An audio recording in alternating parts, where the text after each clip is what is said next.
The meeting will come to order. Welcome to our October the 22nd regular board meeting. A special thank you to everyone who is in attendance. It's great to have a large crowd tonight, and we always welcome you and honor your presence. I would like to inform our audience that our board just left executive session to discuss personnel matters, architect selection for New Northwest Middle School, and legal matters, including case number 2022-CP-23-01907 and tax increment financing. No decisions were made and no votes were taken. Our first item on the agenda is the welcome, the prayer, and the Pledge of Allegiance. Ms. Brett will lead us in our prayer at this time, and then please remain standing for the pledge. Thank you, Dr. Stiles. Please stand.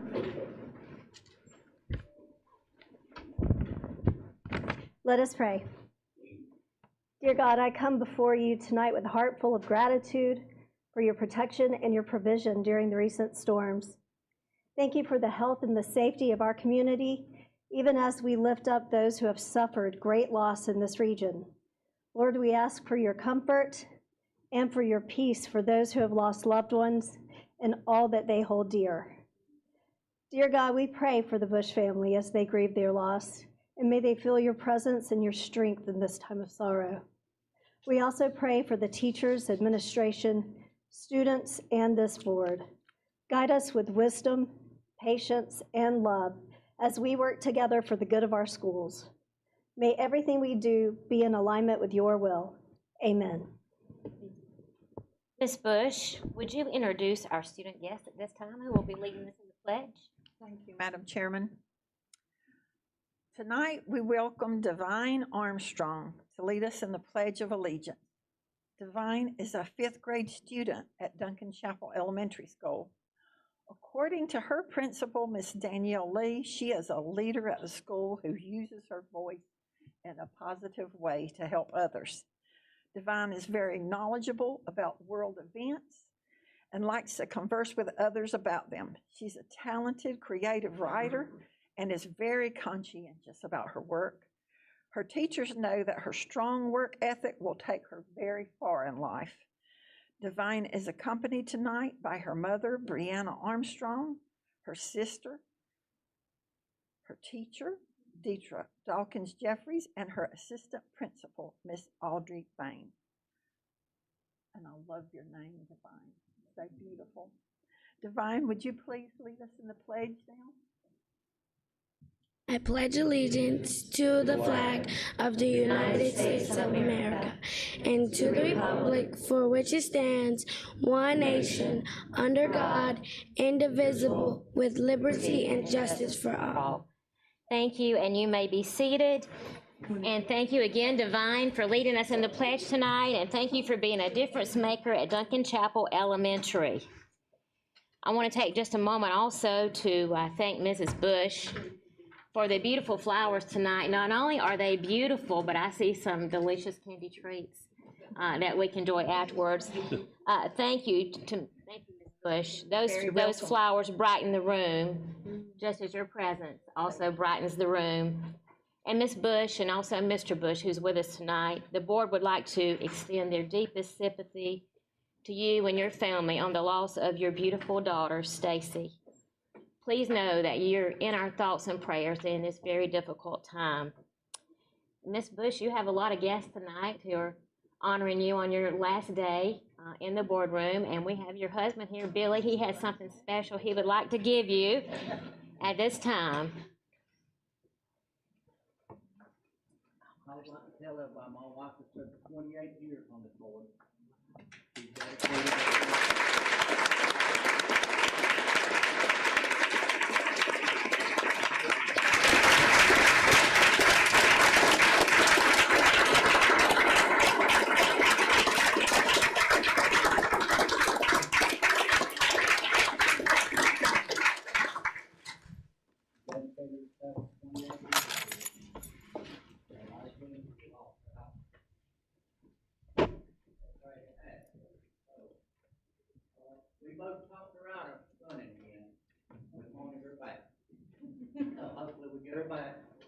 28 years we supplied flowers down here to the poor.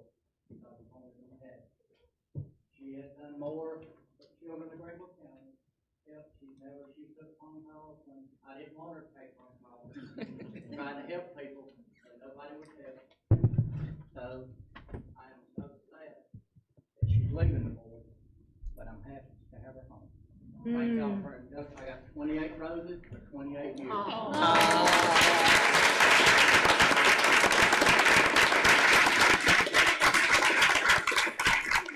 Get the cut back to the flower. Mom, thank y'all so much for allowing me a few minutes. And there you go. Thank you. Thank you, Billy.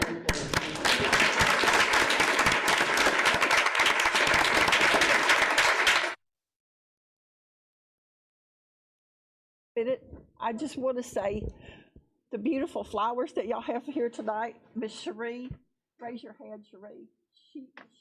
She's my shop sister. We are truly a family at Expressions. My shop daughter back there behind Billy. It's Stephanie, Stacy's husband, Tim, and then my brother-in-law, Donnie. It's been very tough, but I felt her presence with me, and she knew how much I loved doing what I do on the school board. And she's the one that gave me the strength to be here tonight. And every year she looked forward to something that we did in the florist. It was called Petal It Forward, where you gave out free flowers just to make people smile. So if you don't know Stacy's story, you can go on House's website, or you can come on any of our social media. She was looking so forward that morning to giving out flowers and making people smile. And she stumbled, and she was taken from us so quickly. It was a tragic accident. And so many of you here have called me. You've sent messages, you've sent cards, you've sent food. And every one of you have said, what can I do for you? What can I do for you?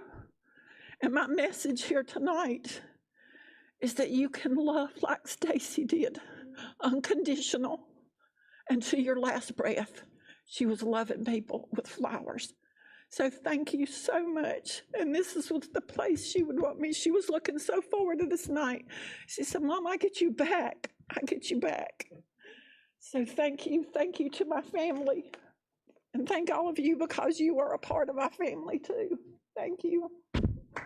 Thank you so much. And Billy, Mr. Bush, if y'all would come back inside for just a moment. The board has, I'd like to make some special comments on behalf of the board, and I'd really like for y'all to be here for it. It'll just be a moment later. And Mr. Bryant, I didn't recognize you, but also want to extend our deepest sympathies to you on the loss of your wife. Debbie, another year has passed for you in this boardroom, and tonight marks your 28th and last official board meeting. You've given us loving and selfless service, not just to this board, but to the entire Greenville County School family. 28 years is a lifetime of service, and what a profound difference you've made during that time. Contemplating your final board meeting tonight, we are reminded of the many, many wonderful times we've shared together in this boardroom, and what a tremendous impact you've had on so many lives. Not to mention how you've elevated the positivity in this room by faithfully placing beautiful bouquets on the board dais every single board meeting. There are no words to adequately thank you for all you've done. You are a difference maker. Would you mind standing for just a moment while I make a few comments to you? Debbie, on behalf of our board and the Greenville County School family, I would like to thank you once again for your many years of loving and dedicated service to our family. Tonight, we celebrate and honor you. Our sincere desire is that all the love and goodness you have shown the Greenville County School family over the last 28 years will be given back to you. Tonight is a night to be thankful for knowing you, for sharing in the love of children and education with you, and to tell you how blessed we are to have you in our lives. Happy retirement from board service. We're going to miss you terribly. We love you, Debbie Bush. Please join me once again by standing, and let's give Miss Bush another great big round of applause, thanking her for her service.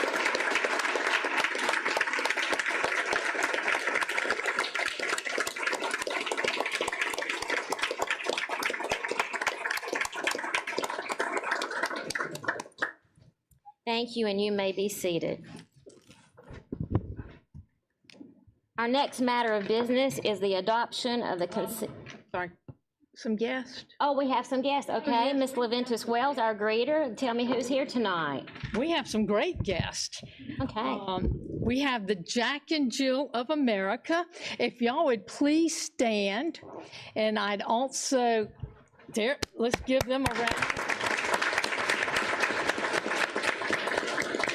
I would also like to recognize Mrs. McFadden. I did CHOP Cancer for the Cancer Survivors Part, raising funds one night, and Dr. McFadden was my partner, and we won the overall for that evening and raised, I think I did 28,000, and he brought in a bunch. So y'all are a great group with great leaders, and great things will happen. Thank you. I also have one more group that I'd like to recognize because they need to be recognized. The Special Education Advisory Counseling. If y'all would all please stand, please, and be recognized for all you do.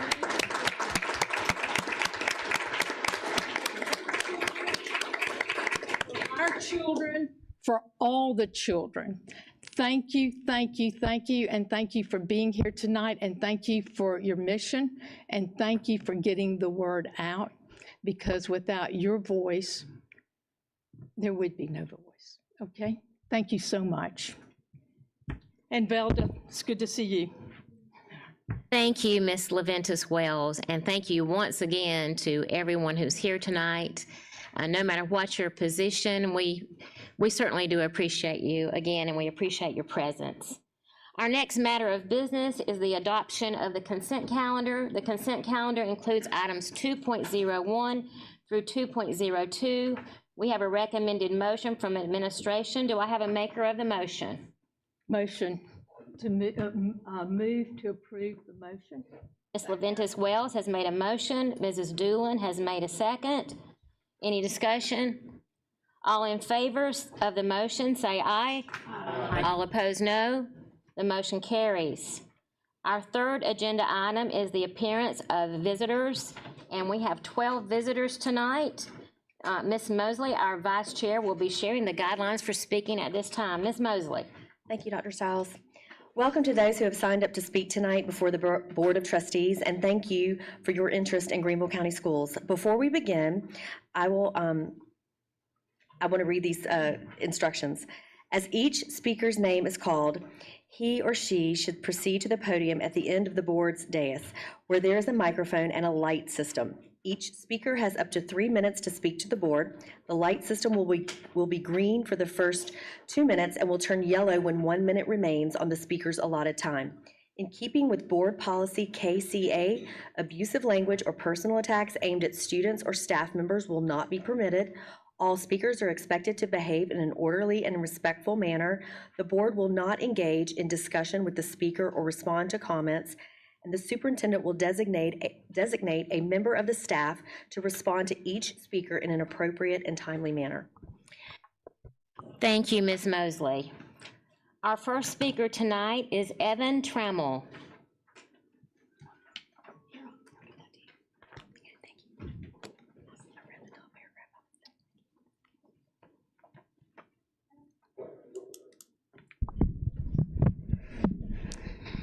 Greenville County School Board.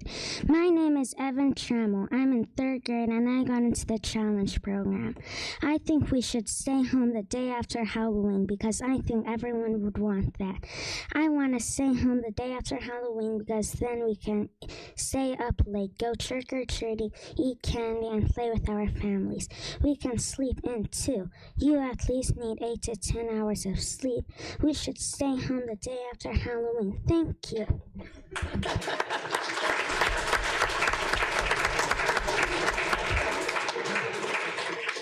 Thank you, Evan. Our next speaker is Amy Hibbs.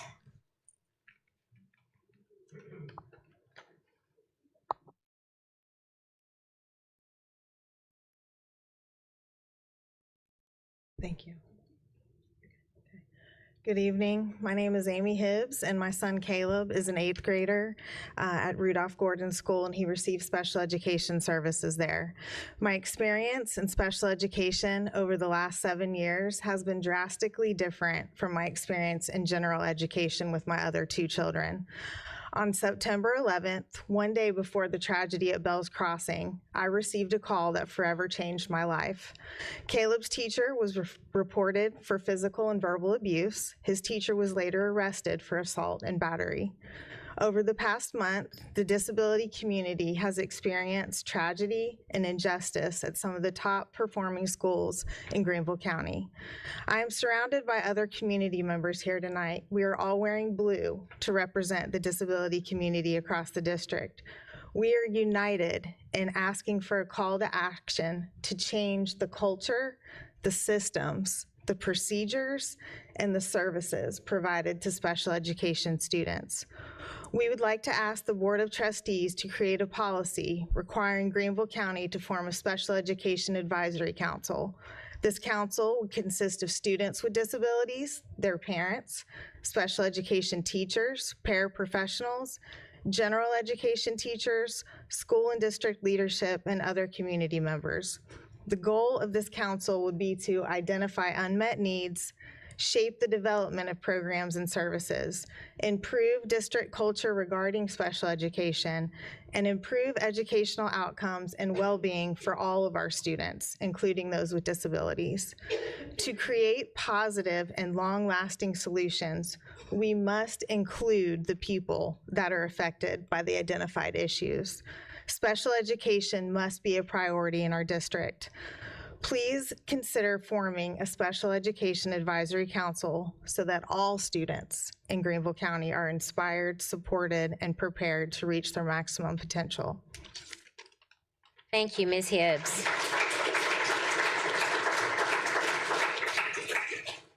Our next speaker is Allison Huffstutler.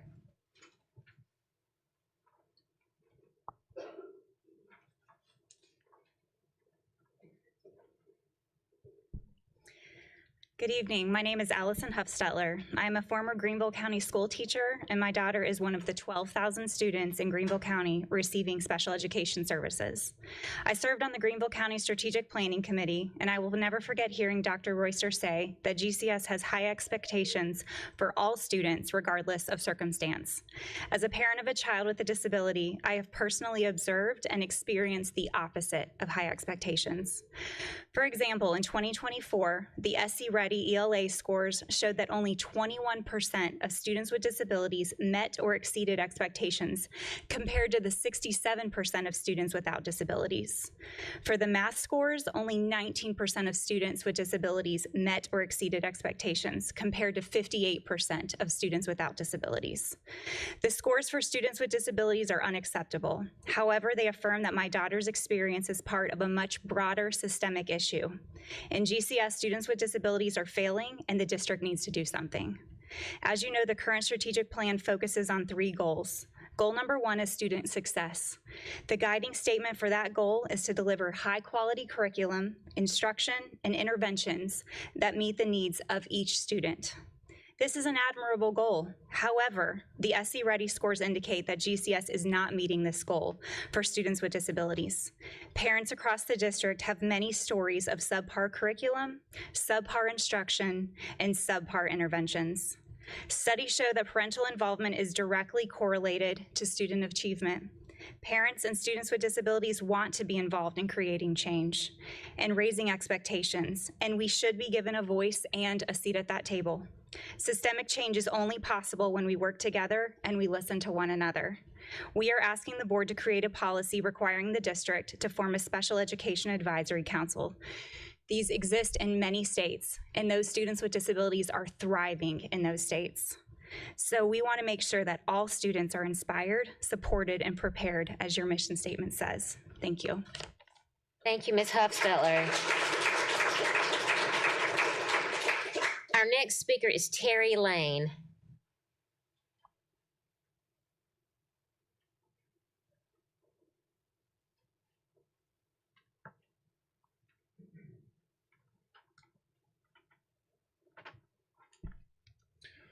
Good evening. My name is Terry. My daughter attended Greenville County Schools and was denied special education services. She now attends an online public school and receives everything you could ask for and a little extra. The attention and care is amazing. Goal number 2 of the GCS strategic plan is to hire premier workforce. The guiding statement for that goal is to recruit, retain, and develop exemplary in all positions. Currently, there are critical staffing shortages in special education across the state. Some examples that contribute to the staffing recruitment and retainment are many of the teachers in special education never get a planning period or a break time during the day. The lack of in-class support for students requires teachers and paraprofessionals to be with their own students during electives and lunch. Without a break or a planning period, lesson planning often has to be done after hours or at home. Many of the special education staff are on car line or bus duty every day, not a rotating schedule. GCS has pacing guides for general education settings, and they do not exist in the self-contained classrooms where most of our special needs kids are.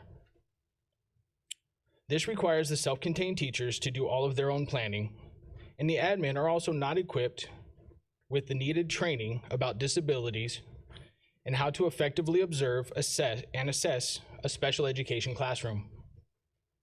Lastly, there's a lack of empathy for the job requirements of special education teachers and the paraprofessionals that help them. Staff are often providing all aspects of care to students, including feeding, toileting, and etc., while simultaneously providing academics and managing challenging behaviors such as biting, hitting, or even trying to elope. A premier workforce requires broad support and training for the special education staff.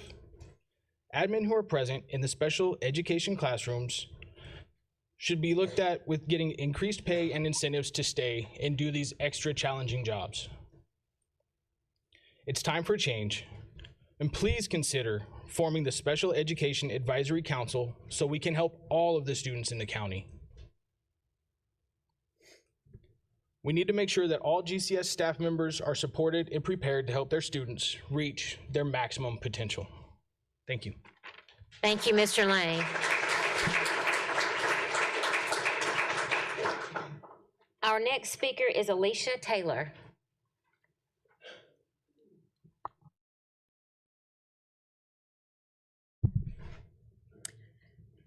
Thank you, Madam Chair, for allowing me the floor. Hi, my name is Alicia Taylor, and my son is an autistic first grader who receives special education services in GCS schools. Goal number 3 of the 2024 to 2029 GCS strategic plan is caring, culture, and environment. The guiding statement for that goal is to provide a safe and healthy environment that promotes learning and respectful relationships.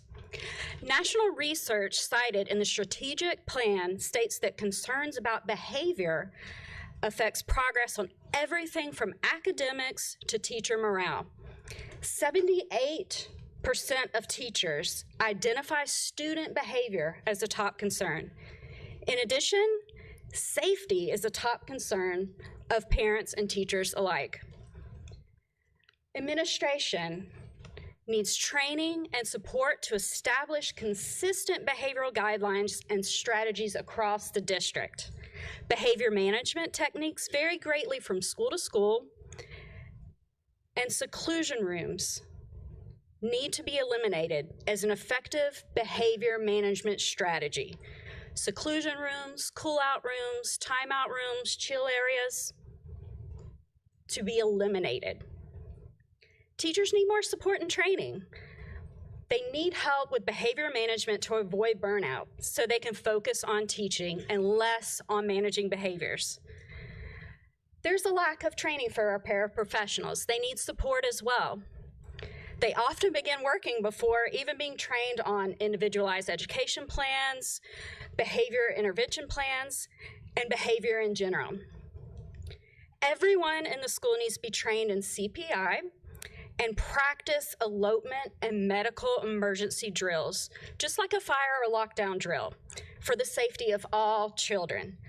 Elopement cannot be the sole responsibility of special education alone. It takes our village, it takes our school and our district village, and a group of professionals alike to keep our children and all of our kids safe. Creating a caring culture and environment begins with creating a safe environment for both students and teachers. This includes effectively managing student behavior. It is time for change. Please consider forming a special education advisory council so that all GCS staff members are supported and prepared to help their students reach their maximum potential. Thank you, Ms. Taylor. Our next speaker is Terry Servatas. Tara Servatius, I apologize. I want to thank you tonight for the virtual program. I don't know if you get a lot of thanks for it. I've watched it grow. I love it. My children are in it. And I wanted to tell you a little bit about it. I feel like I'm an expert because I watch it every day in my home. The Greenville Schools virtual program is really more of a spectacular, high-tech support system than a school. And our family has watched Mr. Ellis grow the program. He inherited into something that innovatively uses technology to have really a profound impact on so many different kinds of students' lives, and particularly those who need more than a traditional classroom. My son had delays and had always struggled in school. His IEP team had kept his head above water by pulling him out of class for an hour a day. They were wonderful. But when a group of older boys began bullying him, we needed a cool-off period. We thought we'd try it for a while. His teachers warned that enrolling in the new untested virtual program was risky for him. He might not make it without direct daily intervention, but we took the risk. I am so grateful that we did. The program was exactly what he needed academically, and it's hard to explain unless you watch it function daily. It gets better every year, but it uses technology to give kids maximum flexibility in how they structure their day, when and how they use their time, while cutting out the time wasters and giving them maximum level access to children. The innovative use of the breakout rooms are just absolutely fantastic. And my son began to do something that my husband and I never thought would be possible. He began to thrive. He went from being a CD student to an AB student and then a straight A student. After year one, he hit grade level in language for the first time on his state test. I can't tell you what that was like. By year two, he was at grade level in math on his state test and above grade level in language. My husband and I started thinking he might actually be able to go to college. He wasn't just learning, he was educationally healing from falling behind.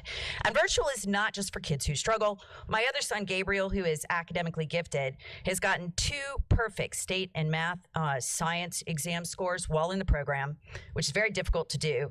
And he's tested in the top 2% in the nation on his PSAT since entering the program. Both boys say their success in virtual is because of the freedom to learn the way that works for them. Any day they need to, they can cut the time wasters out and turn their attention to whatever is challenging them. They have so much freedom to do that and so much more access to teachers. In virtual, classwork and homework are one and the same. It makes so much more sense. Because this streamlined program lacks the time wasters that I said of the regular school day, students have the freedom to learn the way that works for them. We also love the innovative way the program uses technology to make social interaction part of the day. I just want to thank you for the program. I know you may not get thanks a lot in these sections. Thank you. Thank you. Thank you so much, Mr. Vocious. Our next speaker is Kristen Wallace.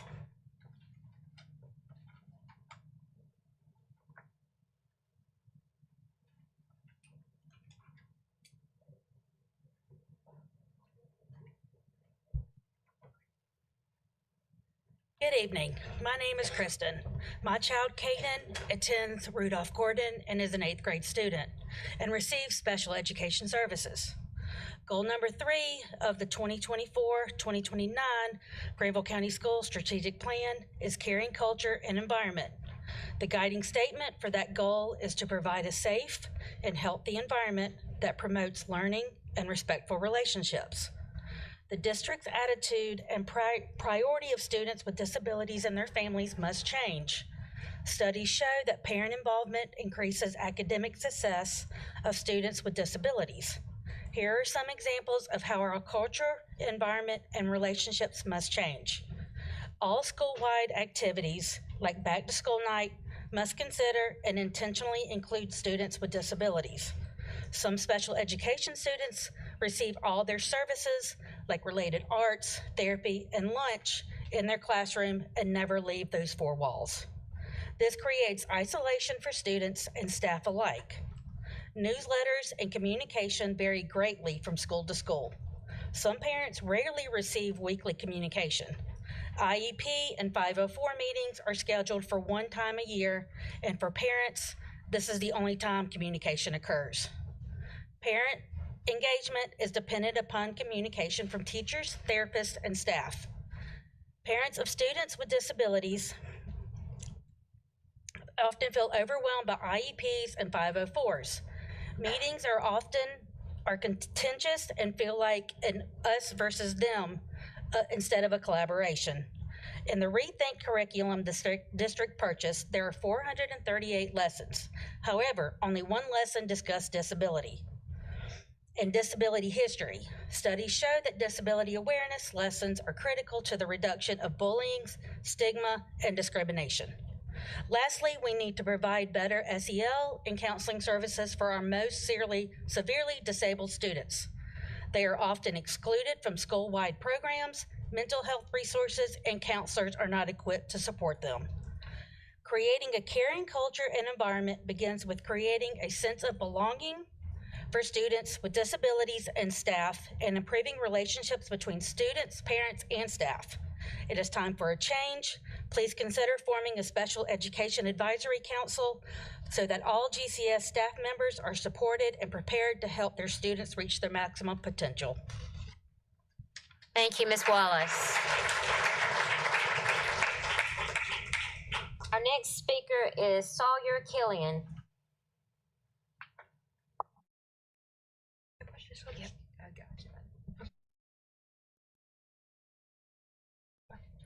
Hello, my name is Sawyer Killian, and I'm a part of the virtual program. The virtual program has transformed my school life. Rewinding back to 2020 when COVID first hit, I was a bit upset because my family and I were going to go back to Disney World when COVID hit. At the time, I was furious at COVID-19 and wish it never happened, but I remember that in public school I was not doing so well. Because of the virtual program, my life has changed so much. I have been able to catch up to my grade level, all because of the virtual program. I'm now getting all 8+s. And I'm doing very well in school. My mother has been there with me when I needed help on some of my assignments that I didn't understand or was confused about, but because because of the way the virtual program lets us work together to learn at home, I finally understand the assignments more and how to properly do them. As of now, I don't ask my mom as much for help anymore because firstly, I don't need to, but also because I understand how to do the assignment. I would probably be in a much darker spot without the virtual program, as it's allowed me to ask for help when I need it, but most importantly, it's let me to catch up so much, and now I'm a straight A student. The virtual program has also allowed me to make many friends that I call regularly, especially on the weekends. I wasn't getting good grades or making friends in in-person school, but believe it or not, I've made more friends in the virtual school than I have in my whole life. Although COVID was bad at first, it turned out to be life-changing and amazing for me a couple of years down the road because it gave me the virtual program. I will forever be grateful for the virtual program as it's changed my life in so many ways. And I just wanted to say that as a hardworking student who does the work, I hope this program keeps going. It's allowed me to advance and catch up in so many ways that I hope it continues for more years, and I will always be grateful for this program. Thank you, Sawyer. Our next speaker is Tinsley Manis.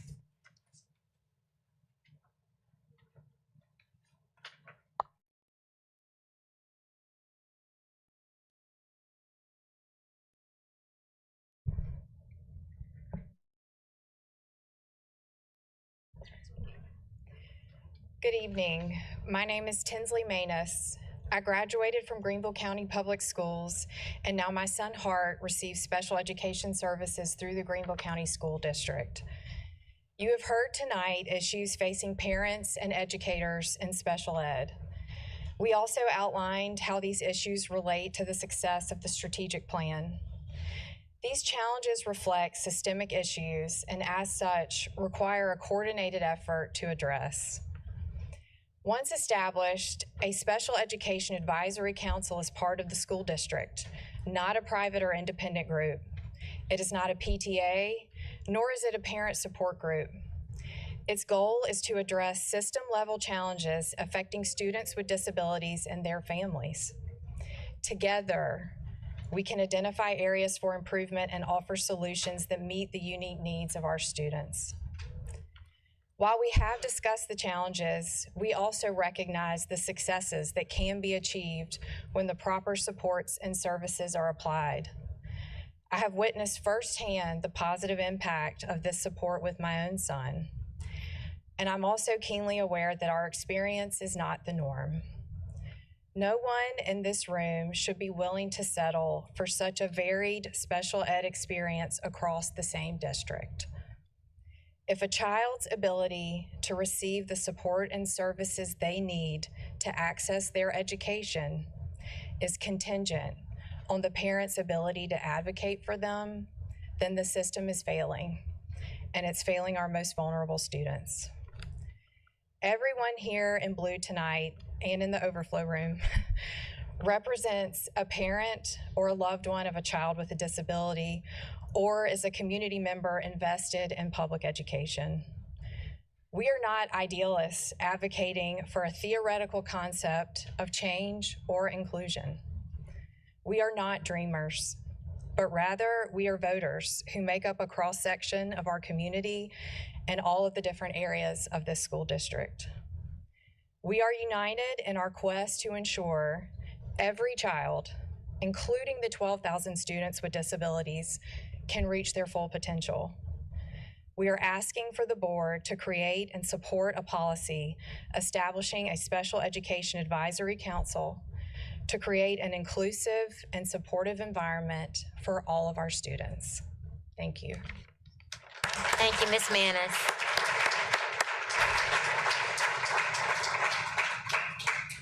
Our next speaker is Amanda Myers.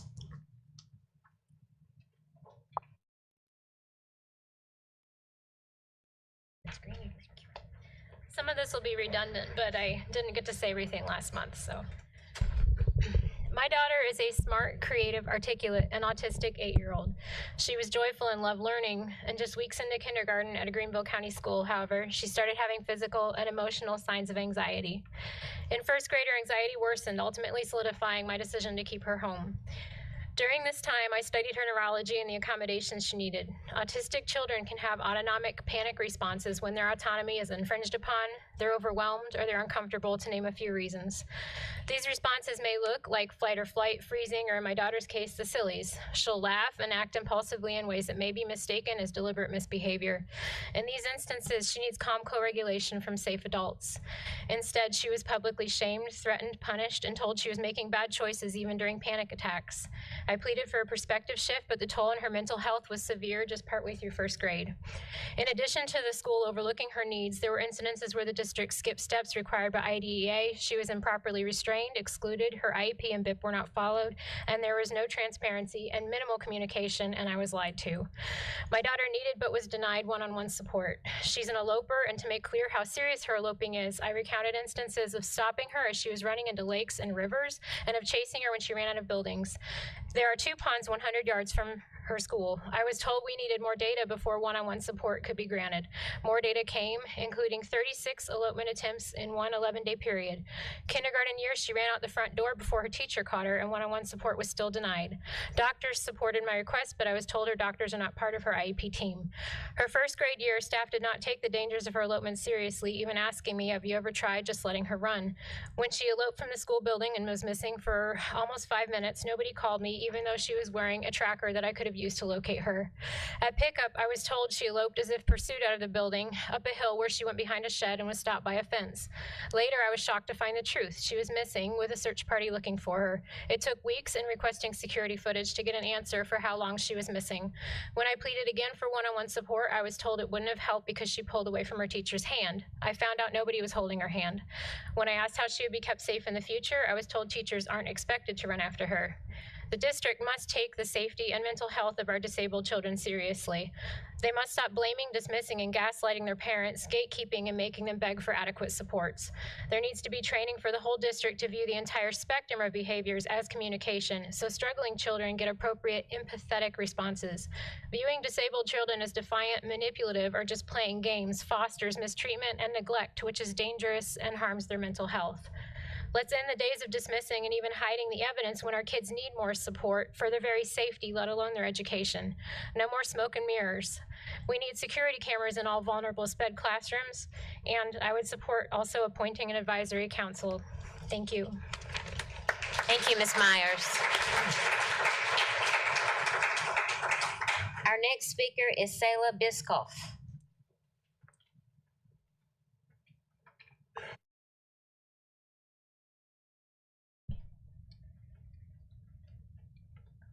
Good evening. My name is Selah Bischoff, and I am a member of the Future Teacher Academy Leadership Board. I am a student at Eastside High School, and I hope to be an elementary art teacher. During my time on the leadership board, I've had the opportunity to collaborate with other future teachers, plan events, work in leadership roles, and spread knowledge of FTA. I have been able to make connections with other future educators and learn more about this profession as a whole, as well as what it means to be a compassionate teacher. One of my favorite experiences has been working in a leadership role at the I Teach conference in September. Since this was my first time attending the conference, this was a great opportunity to help guide other future teachers in discussions, assist with different sessions, and promote the message of love first, teach second. I have learned that there are so many other young adults like me who also wish to be different types of teachers in the future. This has been a great chance to meet other future educators in different settings and with different aspirations. I would like to take the opportunity to promote the teaching profession in a positive light by telling you more about our Future Teacher Academy Leadership Board Advisor, Mrs. Turner. Though she isn't a classroom teacher anymore, she continues to teach us as future teachers about leadership, initiative, education, and connections. It takes a passionate person to be a teacher, and even more so a teacher of future teachers. I know that if I am even half the teacher she is, I can make a difference in students' lives. She has and continues to do an amazing job leading us as we learn more about the kinds of teachers we want to be, and we are so thankful that the opportunity of FTA has allowed us to know and learn from her. Thank you so much for the opportunity to speak to you today. I'm very excited about becoming a future educator and leader, hopefully here in Greenville County Schools. Thank you, Selah. Our final speaker is Liz Alverson.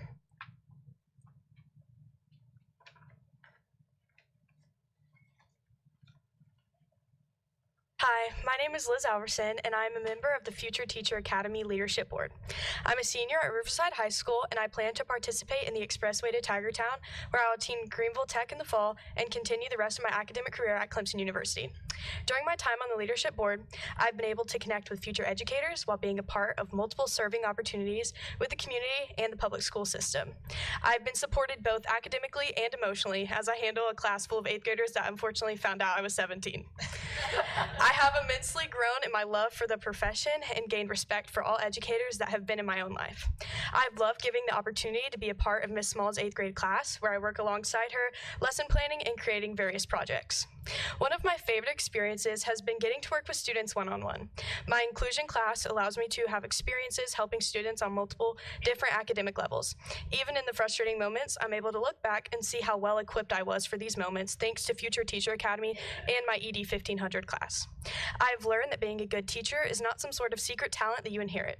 Teaching is like any other skill. You have to put in work and make mistakes to grow as an individual. I've been challenged, yet every day I leave my class knowing that this is what I was made for. I would like to take the opportunity to promote the teaching profession in a positive light by telling you about Mr. Anderton. While I haven't observed him as a student teacher, I have had the privilege of observing him as a student. Every day, without fail, Mr. Anderton meets a group of seniors taking their last math credit with creativity and joy. He is constantly coming up with new ways to engage us as a class and encourage us towards graduation. Thank you for this opportunity. I'm very excited about becoming a future educator and leader here in Greenville County Schools. Thank you, Liz. Our fourth matter of business is item 4.01, the superintendent's report. Dr. Royster, you have a report for us tonight. I do, Dr. Stiles, thank you. If I might, before I speak to the report, just wanted to share my appreciation, both as superintendent and on behalf of the administrators, the employees of Greenville County Schools, for Ms. Bush's service. A lot of things were said about Ms. Bush, all of which were true and accurate, and perhaps even to a degree understated. Ms. Bush has been a constant and steadying influence on this school district and this board for 28 years. She's represented not only her constituents and represented them well, but she's literally represented the voice and the best interest of every student throughout this district, no matter their circumstance, no matter their geography, no matter their abilities, no matter their interest. She's been courageous when courage was called for. One of the primary reasons that we enjoy the facilities that we have throughout Greenville County Schools was her constant, steady, and vocal support of the best building program.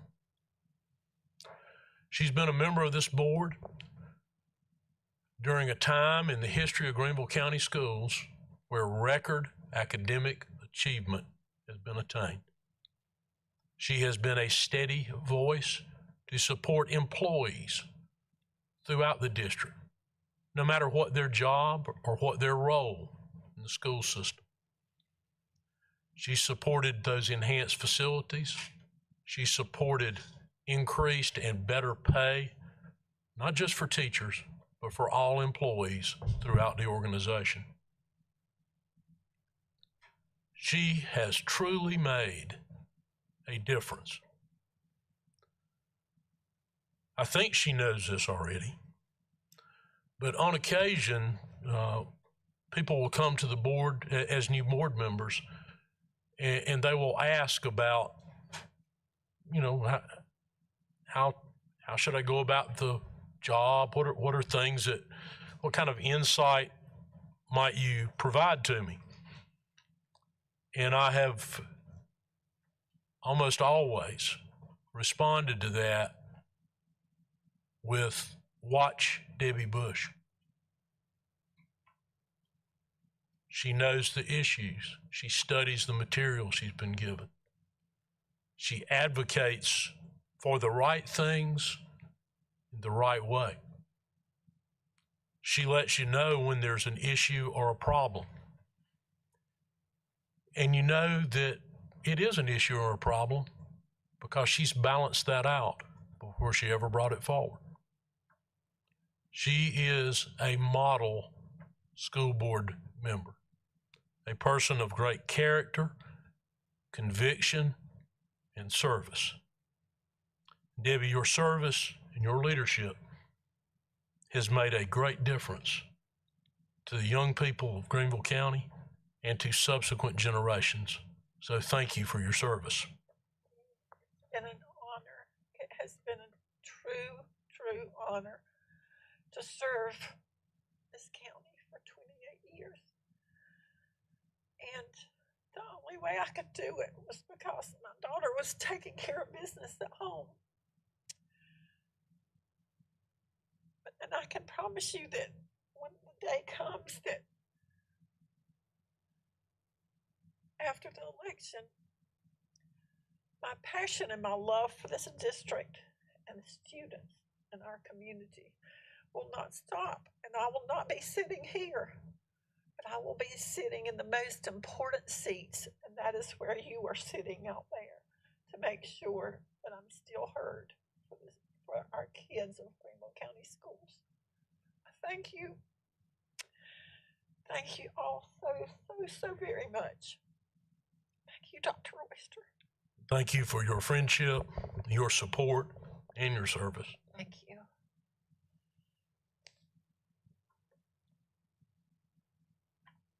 And I think it's really fitting tonight, the content of this superintendent's report, because it speaks to some of the very things that you have helped support, foster, and enable.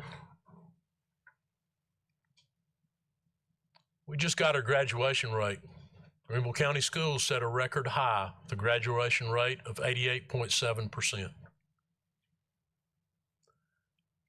We set another record high with our students who graduated in the class of 24 being college and or career ready.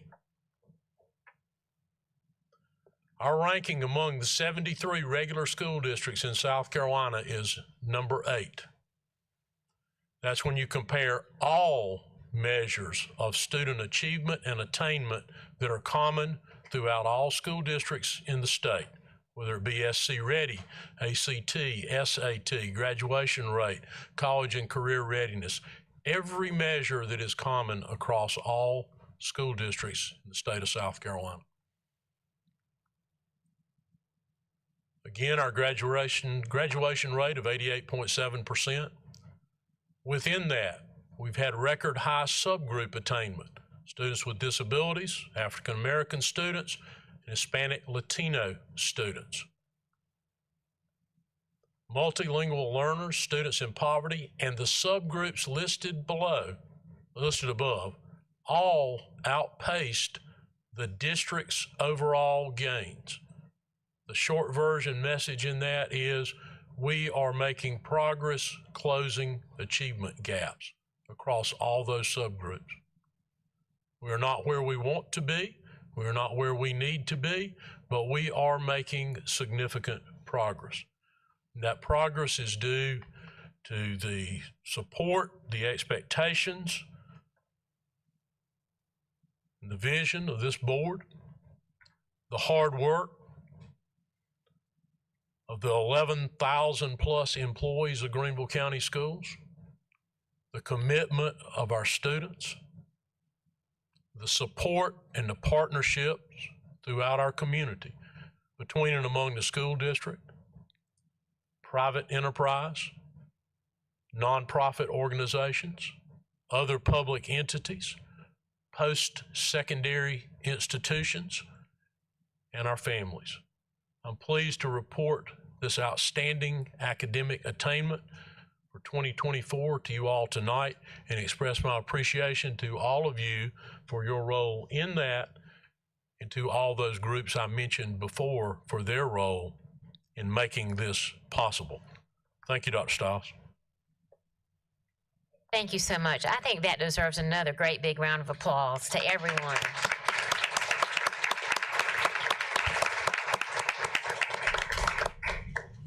Dr. Royster, just speaking as the chair, just to say, I am so very proud of those accomplishments. That is quite outstanding. And I know that that's not a stopping point for us, that we're going to continue to move this district forward. Absolutely. Thank you for your leadership. Our next 8 items are action items. Our first action item is 5.01, Proposed Student Assignment Plan for Reedy Laurel Elementary School. Dr. Royster, do you have any comments on this tonight? Only to express my appreciation to the Planning and Demographics staff for the newly appointed Principal Matt Crytel for Reedy Laurel, and for all those individuals who provided input throughout this process. You know, we held several public meetings. We also provided an opportunity for those that could not attend one of those public meetings to come out and, in essence, have a private meeting if they wish to do so at Planning and Demographics to answer any question they might have or hear any suggestion they might bring forward. And you have we did bring to the Committee of the Whole earlier this month the recommended attendance plan, and we present that to you tonight for your final approval. And we certainly are ready, Planning and Demographics, ready to answer any questions you might have about the specifics of that. Thank you, Dr. Stiles. Thank you, Dr. Royster, and thank you again to everyone involved, especially our Planning and Demographics team. We appreciate you very much. We have a recommended motion from the Committee of the Whole to approve the Student Assignment Plan for Reedy Laurel Elementary School and other schools as presented. This motion does not require a second. Do we have any discussion? Okay, Ms. Bush? I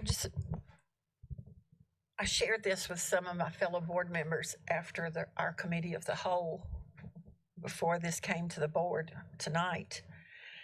And in the 28 years I've been on this board, I have never, ever had something like this where there were so many students reassigned for the right reasons, and where a brand new school opened that we did not have parents fill this room, fill that room, standing down the steps, because even though a brand new school is so exciting and has such promise and such newness, it always seemed that it was send someone else's child there, leave my child where they are. And this has been handled absolutely unbelievable. I could not believe how many meetings were held, how much input was received through, Planning and Demographics. It has just been phenomenal. And I could not go tonight without saying how smooth this has gone and how happy parents and communities are, not just at Reedy Laurel, but those that are going to have the opportunity to send their children somewhere that is closer to the community that they live in. So I would like to thank everybody, the superintendent, and everybody that participated in this. And you set a high bar for the next time that this happens. You set a very high bar. Thank you. Thank you, Ms. Bush. Ms. Leventis Wells. Thank you. I had the pleasure of serving on the committee and being the chair, Michelle Goodwin, Caldwell, and Glenda, myself, coming up with this name. But nothing made me more prouder than to go to the session where it was open to the public and listen to our demographics, our planning and demographics, explain the whole process, listening to our new principal talk and be so enthusiastic about the goals and the visions and so forth. I was so sold on this that I called my daughter and I said, your daughter is going to be 5 and she needs to go to one other, Reedy Laurel. It's just a fantastic opportunity, and those students that are at other schools, they were coming up and they answered all the questions to all the parents, and the parents felt good, even the ones that had students at Pelham, and that's one of mine. Of course, all schools are ours, but I was saying, yeah, I love Pelham Elementary, but I think Reedy Laurel is going to be up here. So I'm all in favor. All of our schools are great in that area and throughout the district, but y'all did a phenomenal job setting up those sessions where parents could come out and talk and learn about these schools. So kudos to all of y'all who promoted it, to the parents who answered their questions by phone, in person, etc. And the district did a phenomenal job. Thank you, Dr. Royster. I only see greatness for this school, so thank you. Thank you, Ms. LaVentus Wells. Okay, Ms. Goodwin Caldwell. I'm glad to see that this, with this new school, that we had some reassignments of kids closer to their homes. And I know we need, I'm putting it in the atmosphere, we need another middle school. So now that we done got them closer to home in the elementary school for the feeder pattern, we need another middle school. And I'm putting that in the atmosphere. But thank you. And it was good that we have this new school that's coming up and that the kids are getting reassigned to schools that are closer to home. But yeah, we need another middle school, Burke. Thank you, Ms. Goodwin Caldwell. Before you pour the foundation for that one, as a reminder, we've got a replacement for Hughes online in the long range facility plan, an expanded replacement for Hughes on the same property. Not to dissuade, replacing the oldest part of the building and increasing the capacity. Not to dissuade you from building another middle school.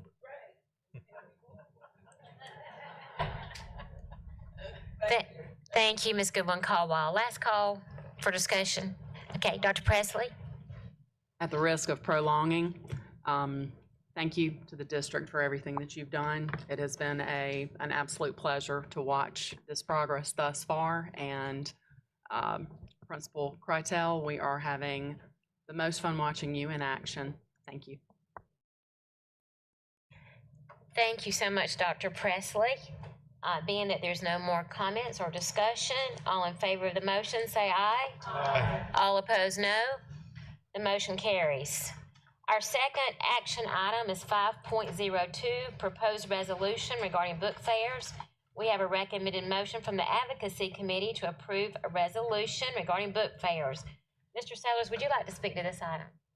Yes, Madam Chairman, if I could, and I need to report to the board some updates before we place any action on the table. As you've been aware, we were in communication with State Department of Education to clarify the regulation that created this issue to begin with. We received a couple of letters back, or the administration did, from them without a great deal of clarity. And so that's one reason why we continued to move this resolution forward to the board tonight. However, there's been as we know, the administration has been trying to identify a way to work around this in a productive way. Dr. Oyster, would you please brief the board on what the latest is? Yes, sir.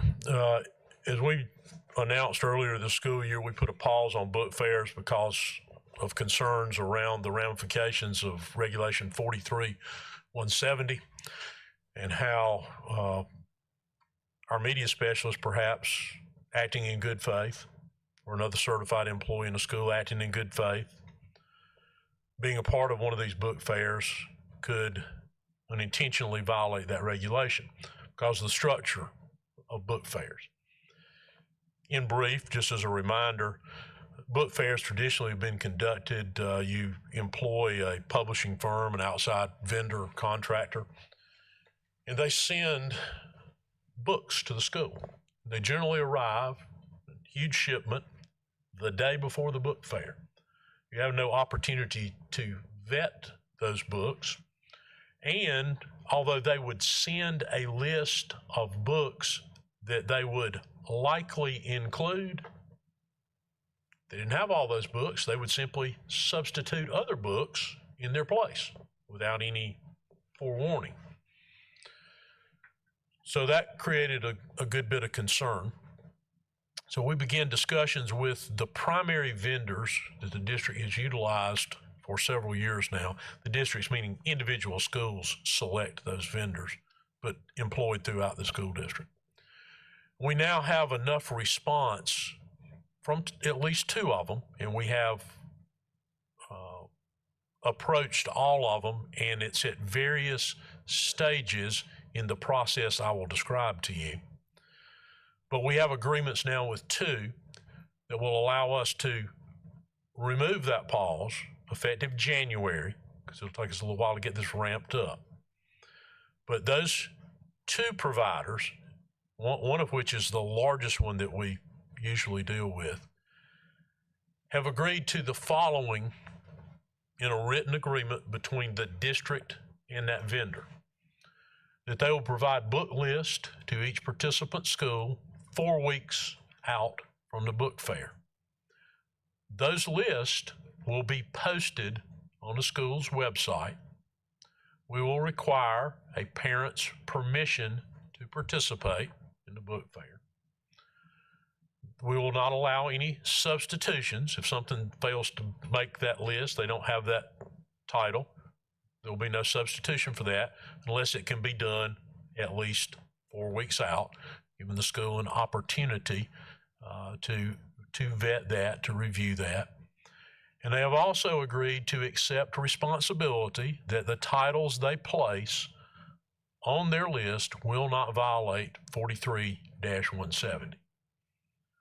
So we have sent information to our principals a little bit earlier this afternoon, informing them that we have made those arrangements. They will have a list of those vendors that have currently signed the agreements. And again, we have those agreements out to several others. We believe that a number of them will agree to the same conditions. We believe this provides the greatest protection for our employees, a guardrail around any unintentional violation of 43-170. And there's a number of concerns with the vagueness of the wording in 43-170, which brought those concerns to our attention.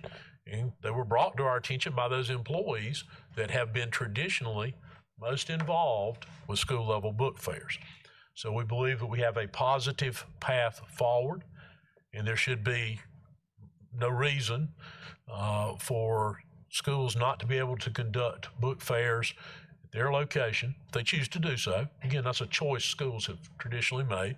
Almost all of them at the elementary and middle school level choose to do so, beginning in January.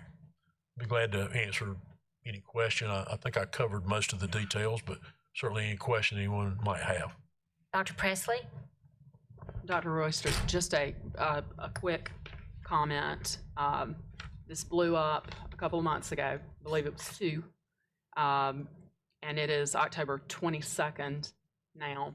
And I want to thank you and your district staff for your advocacy and putting pressure in the right areas to put this very viable opportunity for our children back in place. And I think we have set a standard for other districts who may have waited in the wings.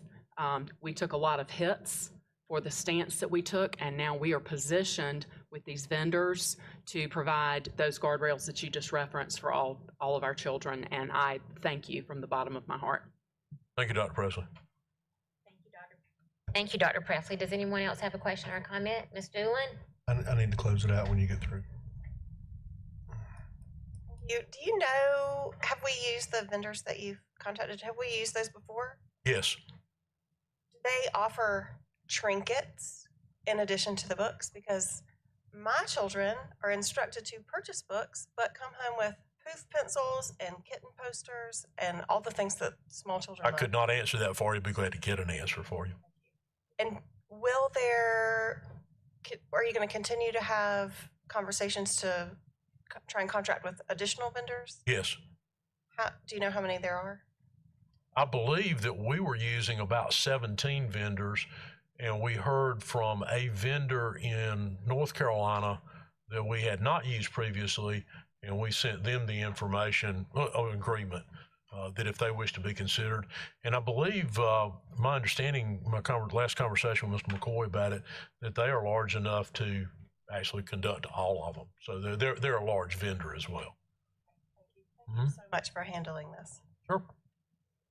Mr. Cochran? Dr. Royster, just out of curiosity, you said the vendors were basically going to vouch for those books, that they were, in their opinion, they were not violating the state policy. They were going to provide that to us a month in advance. So if they provide that list to us a month in advance and our school district has an issue with one or two of the books, how is that going to be dealt with? We wouldn't allow those books to be presented in the school. So they would, at that point, let's say it was 2 books, they take those 2 books off the list, they bring all the others that they were going to bring, except for those 2 that we had an issue with. Yes, sir. If they had an acceptable substitute that we would agree to, then that would be all right as well. Thank you. Madam Chairman, if I could close it out by just saying this. By virtue of the fact that we have these new circumstances in front of us, as chairman of the committee, I would recommend that we not take action this evening on the proposed recommendation, but that we hold it for use in the future if needed. Thank you, Mr. Saylor. As chair of the chairman of the advocacy committee, we will hold that at your recommendation. Thank you so much. Yes, ma'am. And I would just like to make one comment about that. As a former principal, I will just say, as everyone knows, that book fairs bring joy to schools. They bring joy to students. They also bring joy to teachers and administrators, because we love to see their eyes light up when they go to the book fair. And also, so many community members attend and participate. So, Dr. Royster, again, I would like to say again, thank you for the outstanding work that you have done and that your team has done to ensure that we get our book fairs reinstated. It means a lot to me personally as an educator. Thank you. Thank you, Dr. Stiles, and I express my appreciation. Mr. McCoy's not with us tonight, but Mr. McCoy and his staff spent a considerable amount of time working out all those details. Thank you to Mr. McCoy and staff members. Our third action item is 5.03, request to General Assembly for waiver of days missed due to Hurricane Helene. And let's see, we have a recommended motion from administration. Do I have a maker of the motion? Chairman. Yes. Make a motion to approve the resolution requesting forgiveness from the General Assembly for the 8 school days missed due to Hurricane Helene between September 27 and October 8th of 2024. Second. Mr. Salish has made a motion. Ms. Leventis Wells has made a second. Any discussion? Hearing none, I'm sorry, Ms. Doolin? Dr. Royster, can you explain what the school days will look like if these aren't forgiven? And will they be tacked on to the end of the year? And what will the academics of those days look like? Well, our first recommendation obviously is what we brought to you tonight, and that is that you all pass a resolution to request the General Assembly forgive those days. It has been probably since Hugo, this would be the largest storm, and I'm not sure that this storm may not exceed Hugo in the dollar level of damage. So to say it's not unprecedented, but Hugo's precedent was September of 1989. We haven't even gotten to the season where we traditionally miss time, which is winter, ice, snow. We've been fortunate the last 2 years. We've had very little of that. So obviously we believe the best path forward is to forgive those days, although we obviously believe that every day of attendance is important for students. But what happens historically when you schedule and have make-up attendance days, the attendance on those days is abysmal, and it defeats the purpose of having the day. So we are placing great hope and confidence that the members of the General Assembly, particularly our local delegation, will be very receptive to this. I don't think anybody has to explain to them how difficult this hurricane was on the people of Greenville County. and how much damage they incurred, how long they were without power, that sort of thing. Failing that, I think we would then appeal to the State Department of Education to look closely at the statute that talks about makeup. It says you can make up by going to school on days that were previously not scheduled for attendance. You can go on Saturday. I would certainly not recommend the first one, and I would really not recommend the second one. But the third way to make up is through additional hours of time extending the school day. Well, Greenville County Schools school day is extended. The state minimum is exceeded in Greenville County by 30 minutes at the elementary level, 45 minutes at the middle school level, and 30 minutes at the high school level. I would argue the makeup is already built in. Now, whether that argument would prevail or not, I don't know, but it certainly seems logical to me if you wrote a statute that one of them says the school day is this at the minimum, and the other says you can make it up by having more time. Even if you took out the 8 days we missed, our elementary students would still have gone to school a little over 6 extra days, our middle school students about 9 extra days, and our high school students about 6 extra days, taking out the 8 days from that time. If that were to fail, then we would look at how we might creatively utilize e-learning to make up that time. Hopefully none of those things will be required. I believe that you all have a strong argument for forgiveness of these days. And of course, nothing can happen like that until the legislature goes back into session in January. Thank you. Thank you, Ms. Doolin. Ms. Mosley? I think you just answered my question. Once we submit this, assuming we approve this waiver tonight and it's submitted, what kind of time frame does it usually take the General Assembly to respond to this request? It would be up to, and we'll obviously immediately communicate this to our delegation. It would be then up to the initiative of one or number of members of our delegation to initiate a bill, which they could pre-file at any time between now and the start of the General Assembly session, January the 5th, Julie? Yeah, whatever the second Tuesday in January is. So it's kind of a wait and see until January. Now, I believe, based on my conversation with some other superintendents in our area that missed significant numbers of days, they are taking a similar approach. So I don't believe it would just simply be us there asking. I think there will be others who will ask. Yes. If there are no more questions, all in favor of the motion, say aye. Aye. All opposed, no. The motion carries. Our fourth action item is 5.04, waiver of board policy, GBRI. Dr. Royster, would you like to speak to this item? Thank you, Dr. Stiles. Again, a storm-related matter. As you all know, we surveyed our families. We surveyed schools for them to survey their students as to the impact the hurricane may have had on their homes, their life. We did the same thing with our employees. What we were looking for in asking about our employees were really significant issues. Many of us had a tree down or some fairly minor damage in the scheme of things. But we're talking about employees who made their houses not livable. We have some employees, their vehicles were destroyed by trees falling. Truly very impactful things that happened to them as a result of the hurricane. Well, as you know, the district, the board has a very generous policy about allowing personal leave for employees to conduct business that they cannot ordinarily conduct on the days they're off. For a teacher, that might be days in the summer or spring break or Christmas. For 12-month employees, they'd have to take a vacation day if it weren't for that policy. But given the impact of that storm and the things that happened to some of our employees,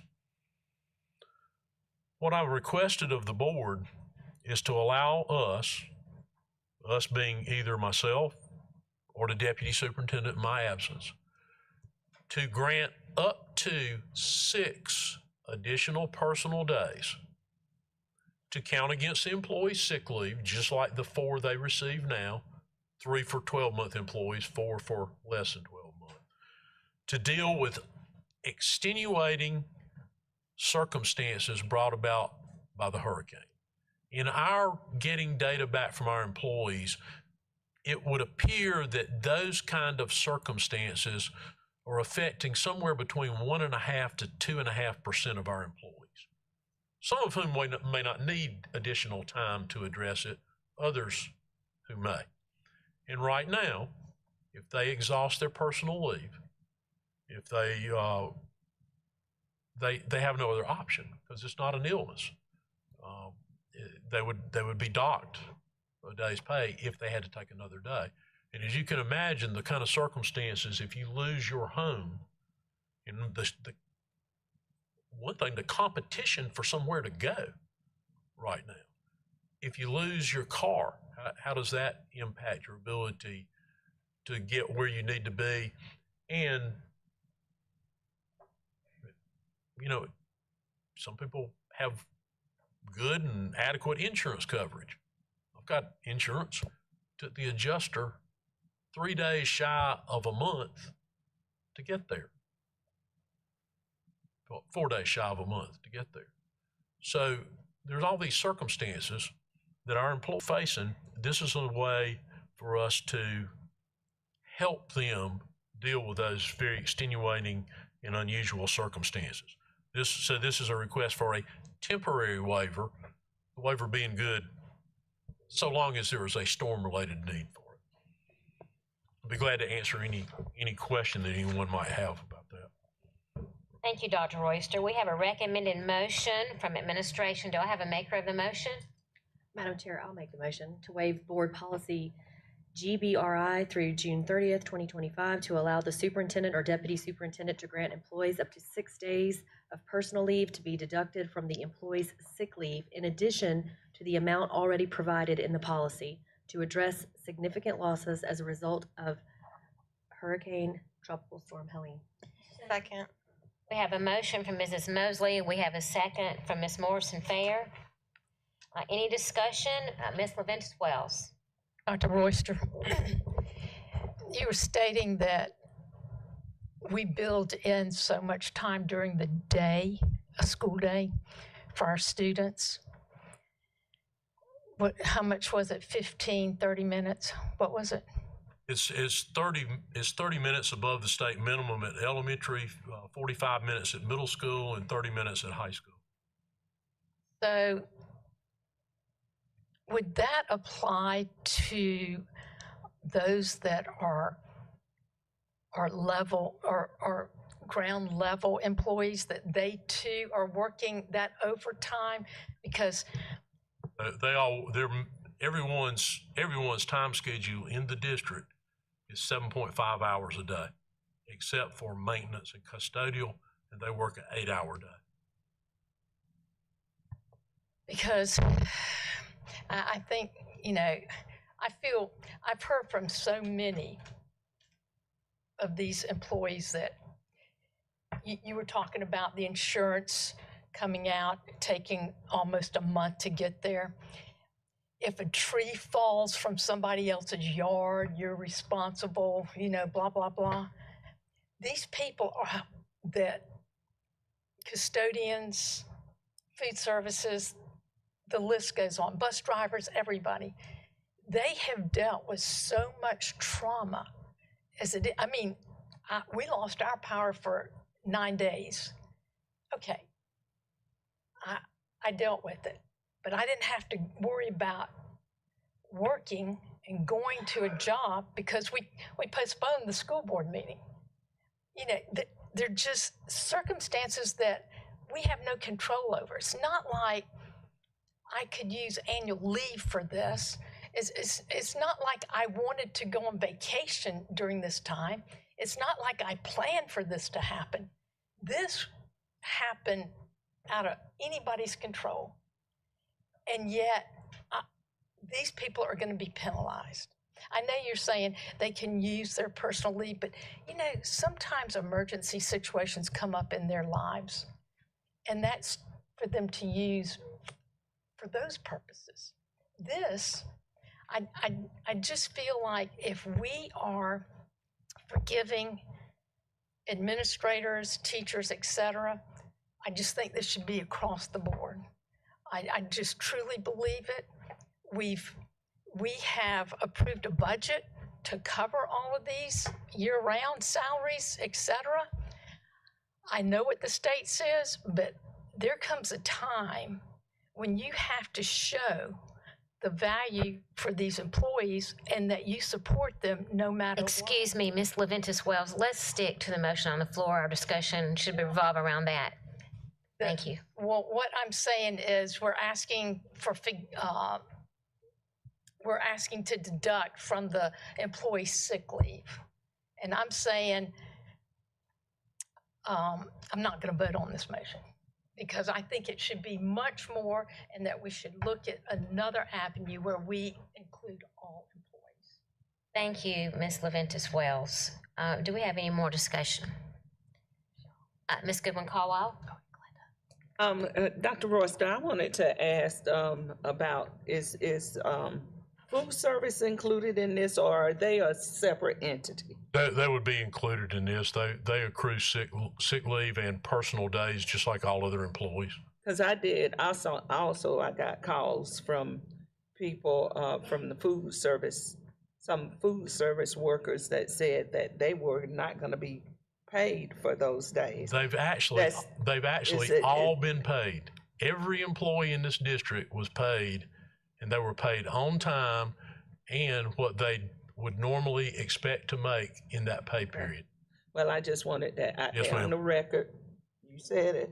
Yep. I wanted it out there. All Not, right. not, that's not all sure I why they wouldn't be clear on that because they got a check from the exact But they amount clear they're supposed now, to. now that you done said it. Thank you. Yes, ma'am. That's and, it. And just as and I know you probably already know this, there's obviously we have people that are classified employees that if they work over their appointed time, they get extra pay, unlike professional employees. So one of the things about the employees that worked during this storm, there's about 2,000, around 2,000 some odd of those employees. About 1,000 of them worked some or all of the 8 days.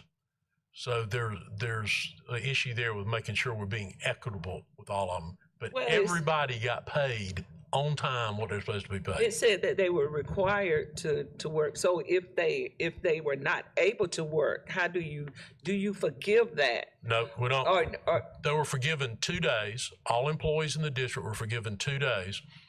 If they could not come to work, then they can work through their supervisor to make that time up. why is that not forgiven? That's what This I is a natural disaster. Because to go back to my earlier point, there's 2,000 of those employees. 1,000 of them worked. And all of us were affected. Yes, they were all affected, but the problem we have is paying somebody to sit at home when the other half of those employees had to come to work. All of us had to sit home. No, they didn't all sit at home. But I mean, okay, so is that like that for everybody or just for certain classified employees? It is only for employees who get paid if they work over their appointed hours. Teachers don't. Teachers work far more than the 7.5 hours they get paid for. So we have Should we historically look at that? not required them to make up missed days. Should we look at that policy? Well, we've been doing it this way for 20 years. We might need to change it from 20-something years. Well, I mean, I certainly don't recommend changing it because I think about those people that we might need to look at that though, because I mean, you know, it was a natural disaster. And if you saying that they had to come in and like you said, they didn't have lights, they didn't have a house, but they were required to come in order for them to get paid, and that was for 2 days. No, they weren't required to come in to get paid. They all was the got 2 paid. days. At some point between now and the end of March, they have to They've make got the to time make up that time up. if they didn't work. But we could not have reopened school on the 9th day if that 1,000 and something employees didn't come in and work. That's who cut the trees up. That's who cleared the driveways. That's who cleared off the sidewalks. That's who made it possible for us to come back to work. I have some more questions later. I'm just going away. Okay, that's all. That's all, Carol. Thank you, Ms. Goodwin-Caldwell. Ms. Morrison-Fair? Chairman. I have two questions. This pool of employees that will be granted the 6 days of personal leave, do they all have sick time? And my second question is, does the district have some type of disaster relief fund that employees can tap into for unusual circumstances? All right, as to your first question, we don't know because no one has yet asked for this. If you all pass this tonight, we will inform the principals. They already know who has an issue because they collected that information. So they'll be able to work individually with those employees. It could be somebody doesn't have any sick leave, don't know that. As to your second one, the district does not have any fund like that, but Ann Lee Buck, who's sitting right over there in communications, has worked closely with United Way and a number of other nonprofits in the community. So we know the places to which we could refer our employees who may need some assistance like that. Yes, ma'am. Thank you, Ms. Morrison-Fair. Last call for questions. Last, are teachers' Mrs. aides Wells? involved in, where did teacher aides fall in? They're paid by the hour, so if they work beyond 7.5 hours, then they have to be paid or given compensatory time off. If they work past 40 hours in a week, they receive time and a half. But if they didn't work, they have to make up the time. Yes. And we have, for 15 years, had in place an overtime bucket for those kind of employees. So when they work over, they can put time in that overtime bucket.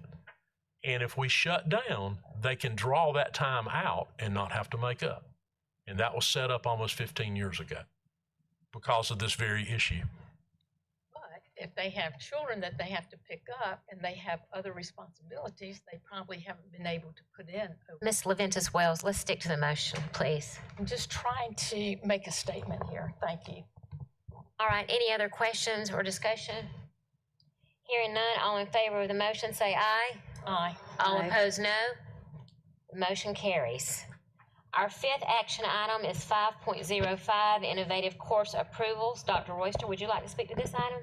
Thank you, Dr. Stiles. I'll be glad to answer any questions the board may have. All these courses are CTE courses, and it is an opportunity to move forward our students who are receiving industry certifications. You see the list of courses there. Ms. Dean's here, or Mr. Williams, I believe, is back there. Either of them can answer any question you might have.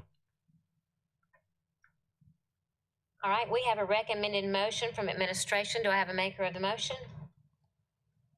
Madam Chairman, I move to approve the local board courses as presented. Mr. Sailors has made a motion. Ms. Morrison-Fair has made a second. Any discussion? Hearing none, all in favor of the motion say aye. Aye. All opposed, no. The motion carries. Our sixth action item is 5.06, South Carolina SBA delegates. The purpose of this recommended action is to certify the slave delegates with which each trustee named as both a delegate and an alternate, and with the secretary assigned 3 votes and the remaining trustees 2 votes each. The board is required to certify its voting delegates to SCSBA by November the 15th. Greenville County Schools is allowed 25 votes at the SCBA's annual business meeting scheduled for Saturday, December 7th in Charleston, South Carolina. This meeting is held in conjunction with the annual SCSBA Legislative Advocacy Conference. In accordance with Board Policy BBC, this item is being brought directly to the board as it involves routine business that does not directly affect the operation, administration, or direction of the school district. The October COW agenda was shortened to exclude it due to exigencies of Storm Helene, and the form is due on November the 12th. Do I have a maker of the motion? Yes, Ms. Morrison Fair? I'd like to make the motion to certify the slate of delegates with each trustee named as both a delegate and an alternate, and with the secretary assigned 3 votes and the remaining trustees 2 votes each. Thank you, Ms. Morrison Fair. Do I have a second? I have a second, Ms. Goodwin Caldwell. Okay, any discussion? Hearing none, all in favor of the motion say aye. Aye. All opposed, no. The motion carries.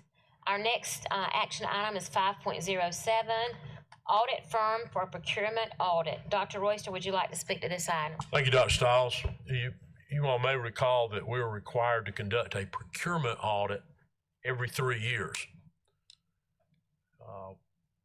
In FY21, there was a delay in the audit related to COVID and the inability of the vendor to carry it out. So what we're presenting to you tonight is a selection of an auditor to complete the 22 to 24 procurement audit. We complied with the previous 3-year cycle. This allows us to be in compliance with the next 3-year cycle, which would end in FY24.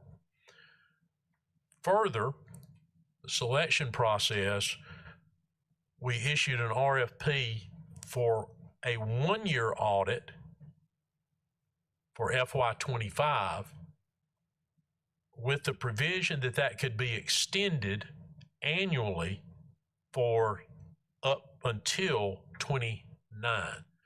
So we're going to move from an every 3-year audit to a procurement audit every year, but basically doing a third, a third, and a third. And it will, it's cost neutral, as opposed to doing it all at one time on the 3rd year or somewhere in the 3-year window. Do each year following completion of the FY24 audit, if that makes sense. And they went through an RFP, they ranked the proposals, and Green Finney Hawley is the recommended vendor. Now, they are required to select or to invite only vendors on the state's approved procurement auditor list. So you got to be on the list first, then they advertise to those on the list, and only those on the list who respond are eligible to be selected. Was that sufficiently confusing? Thank you, Dr. Royster. We have a recommended motion from administration. Do I have a maker of the motion? Madam Chair, I'll do it. To approve Green Finley Cawley LLP to conduct the fiscal year 22 through fiscal year 24 3-year external procurement audit and the fiscal year 25 1-year external procurement audit as required by the procurement code, with the option to renew the contract annually through fiscal year 29. Mrs. Mosley has made a motion. Do I have a second? Second. I have a second from Ms. Leventis Wells. Any discussion? Hearing none, all in favor of the motion say aye. Aye. All opposed, no. The motion carries. Our final action item is 5.08, architect selection for new Northwest Middle School. Yes, Ms. Bush. Oh, how appropriate this is to be my last motion at a board meeting.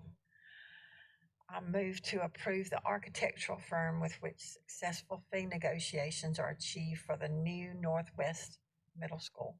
Second the motion. Thank you, Ms. Bush. Ms. Bush has made a motion. Mr. Sailors has made a second. Any discussion? All in favor of the motion say aye. Aye. All opposed, no. The motion carries. Our next agenda item is 6.01, committee liaison reports. Would anyone like to share the work of their committee tonight? Hearing none, we'll move on to our final agenda item, which is 7.01, monthly financial report. We do not have any reports tonight. Does anyone have questions for Mrs. Stack? Hearing none. Madam Chairman, Yes. make a motion, we adjourn. Second. We have a motion from Mr. Sailors to adjourn. We have a second from Mrs. Leventis Wells. All in favor of the motion, say aye. Aye. All opposed, no. We are adjourned at 8:38 p.m. Thank you, everyone, for coming tonight.